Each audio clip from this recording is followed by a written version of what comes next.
Hi, I'm Donna Wolfe from Naztazia. In today's video, I'll show you how to take a simple stitch pattern and convert it into a much larger blanket pattern. There are several tips and tricks to making any size blanket.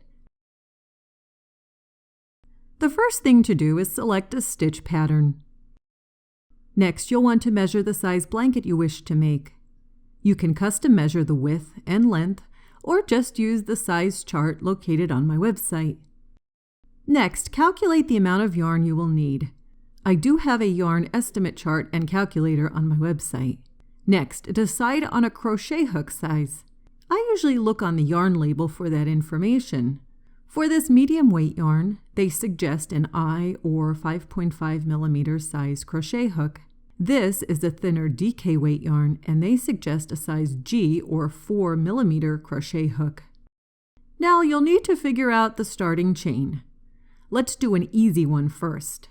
We'll make a 36-inch by 36-inch baby blanket using only double crochet stitches. Make your chain about 36 inches long. You might have to adjust this by an inch or two in either direction. Proceed with crocheting the double crochet stitch. Once you have the row made, measure it.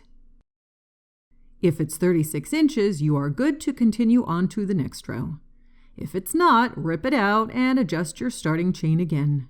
Maybe even try a different crochet hook if needed. Once you have the width correct, just keep crocheting rows until you reach 36 inches for the height or length of the blanket. Now, you might find a stitch pattern with a multiple, say 5 plus 1. Your starting chain needs to fall into these parameters to make the stitch work. What 5 plus 1 means is take any multiple of 5, like 5, 10, 15, 20, 50, 100, and so forth. Then add one more to that number, and that new number is your starting chain. So chain 36 inches worth and count to ensure that chain number falls into the 5 plus 1 formula. Now, what happens if you don't know the stitch multiple of a stitch pattern? Here's where I like to chain about 38 or 39 inches first. Then I crochet the stitch pattern completely until around 36 inches. Now I do have some extra chains left over. Cut the excess chains, leaving about 4 or 5 chains remaining. Then take the yarn strands and carefully remove the chain knots that formed. Once finished, pull tightly to create a strong beginning slip knot. Then proceed with the techniques already shown in the video. And that's it. That's how I make a blanket from any stitch pattern.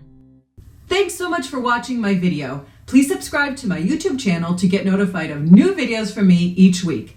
And if you liked the video you just watched, be sure to check out my next video, which I think you'll like very much.